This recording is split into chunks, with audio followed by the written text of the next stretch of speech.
"Everybody down!" The shout echoed through the upscale restaurant as four armed men burst through the doors. Customers screamed. Chairs crashed to the floor. An American billionaire at the VIP table trembled, looking around frantically. But amid the chaos, one small waitress stood perfectly still, eyes tracking every movement of the robbers. No one understood why, until the billionaire noticed the steel glint from a silver bracelet on her wrist. Elena Carter was 27 years old, with long brown hair, a petite frame, and eyes that usually looked downward when she worked. She was a waitress in an upscale restaurant that catered exclusively to the wealthy elite. Both colleagues and regular customers saw her as ordinary. "She's too shy, only good for carrying trays." In a room full of diamonds, she's just a shadow. One regular customer was billionaire Richard Hale, 55 years old, known for his cold demeanor. He treated service staff like they were invisible. He once said, "These people are just like furniture in the restaurant." That night, the restaurant sparkled with VIP guests conducting high-stakes business deals. Richard was discussing a major acquisition, rarely glancing at the servers. Elena quietly brought wine, unnoticed by everyone. A colleague later recalled, "Elena always wore this old, scratched silver bracelet. We thought it was meaningless, but later it became the center of everything." What no one knew was that Elena's quiet demeanor concealed extraordinary training and experience. She had once been part of an elite special operations unit, skilled in combat tactics, threat assessment, and crisis management under extreme pressure. But a mission 3 years earlier had gone catastrophically wrong. Her entire team had been killed in an ambush, while she was the only survivor, saved by a split-second decision that haunted her with survivor's guilt. Unable to continue in active service, she had requested discharge and chosen to disappear into civilian life, taking the most anonymous job she could find. Working as a waitress allowed her to blend into the background, serving wealthy clients who never looked closely enough to see anything beyond their immediate needs. The silver bracelet she wore contained the insignia of her former unit, a small reminder of the person she used to be, though she hoped never to need those skills again. Richard and the other customers saw her as background scenery, someone whose presence was necessary but unremarkable. They had no idea they were being served by someone whose training had prepared her for situations they couldn't imagine surviving. Elena had chosen invisibility as a form of protection, both for herself and for others. Her skills were too dangerous to reveal casually, and her past too painful to discuss. She had mastered the art of being overlooked, moving through rooms full of powerful people while remaining completely unnoticed. But survival skills don't disappear just because someone changes careers. Her training had become an unconscious part of how she observed and assessed her environment. Every evening, she unconsciously catalogued exit routes, potential weapons, and threat vectors while serving drinks and clearing tables. She hoped these instincts would never be needed in her new life.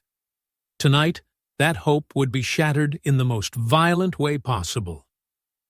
The quiet waitress would be forced to choose between maintaining her anonymity and using lethal skills to save the lives of people who had never seen her as fully human.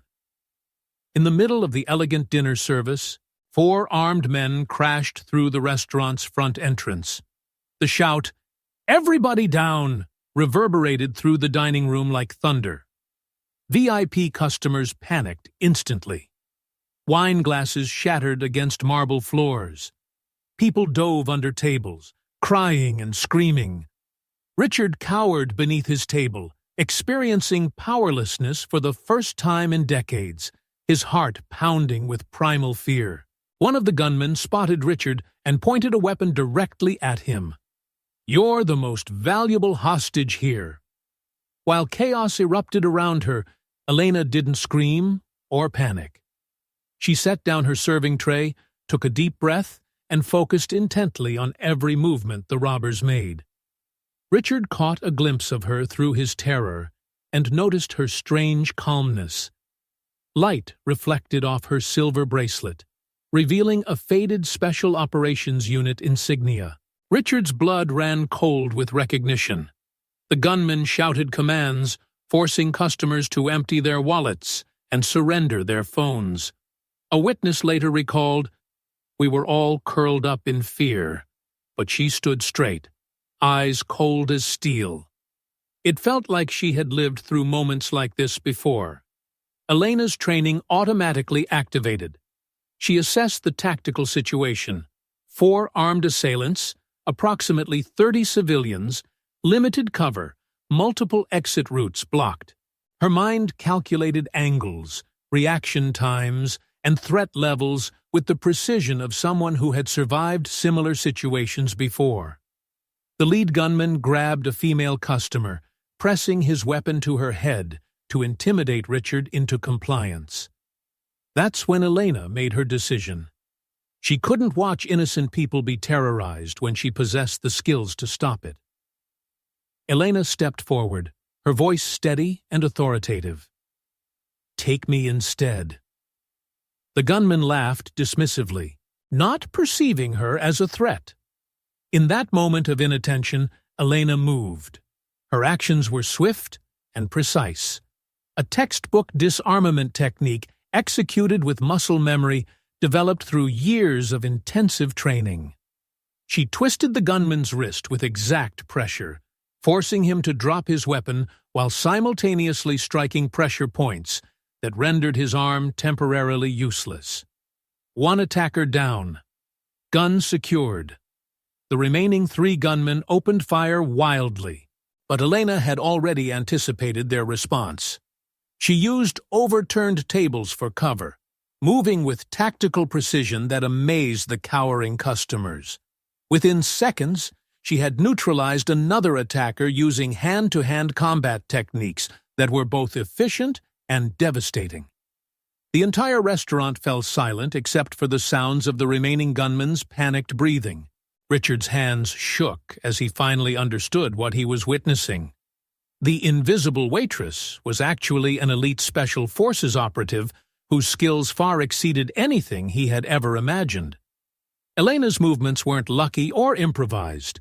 They were the result of training that cost more than most people earned in their lifetimes. She had been hiding among them for months, serving drinks while possessing capabilities that could neutralize threats most people couldn't survive. The silver bracelet that had seemed like cheap jewelry was actually a reminder of service in operations so classified that their existence was known only to the highest levels of government. Police sirens wailed in the distance, but Elena had already secured the situation. 2 gunmen were unconscious. 2 others were disarmed and restraining themselves against walls, terrified of the small woman who had just demonstrated that their weapons were useless against superior training. As law enforcement surrounded the building, Richard looked at Elena with completely different eyes. The furniture he had dismissed for months had just saved his life and the lives of everyone in the restaurant. The invisible waitress had revealed herself to be one of the most dangerous and skilled people he had ever encountered. As police officers secured the scene and paramedics checked for injuries, the full magnitude of what had occurred began to sink in for everyone present. Elena stood calmly amid the chaos, still holding one of the confiscated weapons, her professional training evident in how she handled the firearm safely. When officers arrived to take her statement, she answered concisely, "I was just doing my job." But Richard and the other witnesses knew they had seen something extraordinary. The restaurant's security cameras had captured Elena's actions in detail, showing tactical precision that military analysts would later describe as textbook special operations response. A police detective reviewing the footage observed, "She moved like someone with extensive combat training." Those weren't self-defense moves. That was professional-level tactical engagement. Richard approached Elena as she prepared to return to cleaning up broken glass, his entire demeanor transformed. "If it weren't for you, none of us would be sitting here right now." Elena simply smiled faintly. Just live better lives. The media attention was immediate and intense. Reporters crowded outside the restaurant, eager to interview the hero waitress who had single-handedly stopped an armed robbery.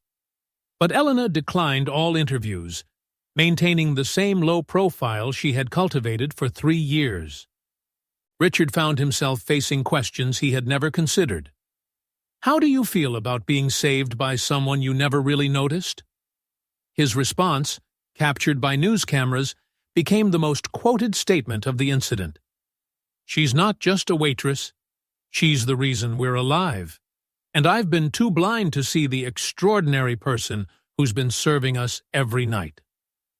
The investigation revealed Elena's military background through official channels, though most details remained classified. What became public was enough to explain her capabilities. She had served with distinction in special operations units, participating in classified missions that had saved American lives in hostile environments overseas. Her discharge had been honorable, requested after a mission where she was the sole survivor of her team. "She could have stayed in the military and achieved high rank," a former commanding officer told reporters, "but some people carry burdens that civilian life helps them process." The contrast between Elena's heroic military service and her chosen anonymity as a waitress created a media narrative that fascinated the public. Why would someone with such extraordinary skills choose such an ordinary job? The answer, when Elena finally provided it in a brief written statement, was simple. "I wanted to serve people in a way that created life rather than taking it." Richard began to understand that Elena's choice to work as a waitress wasn't failure or lack of ambition. It was a deliberate decision to use her protective instincts in a peaceful context.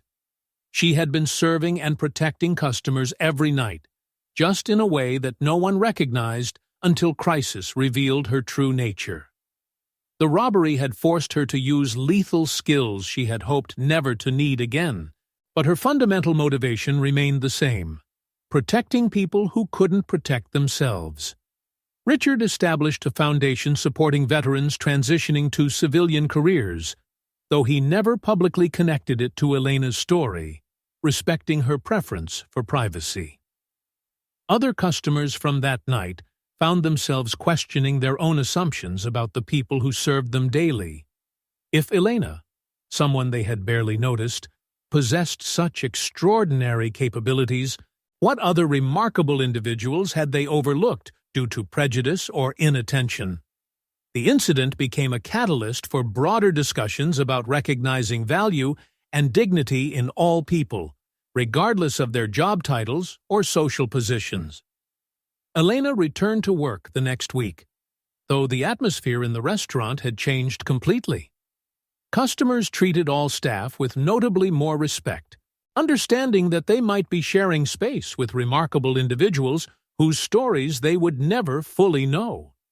Elena's table service remained as professional as always, but now everyone understood they were being served by someone whose courage and skills had saved their lives. The silver bracelet she wore was no longer invisible. It had become a symbol of hidden service and sacrifice that commanded quiet respect from everyone who saw it. The most important lesson wasn't about Elena's exceptional background, but about the danger of rendering any human being invisible based on assumptions about their worth or capabilities. After police led the attackers away, Elena remained in the restaurant, her uniform dusty, still gripping the confiscated weapon with practiced familiarity. Officers took her statement, and she responded with military precision.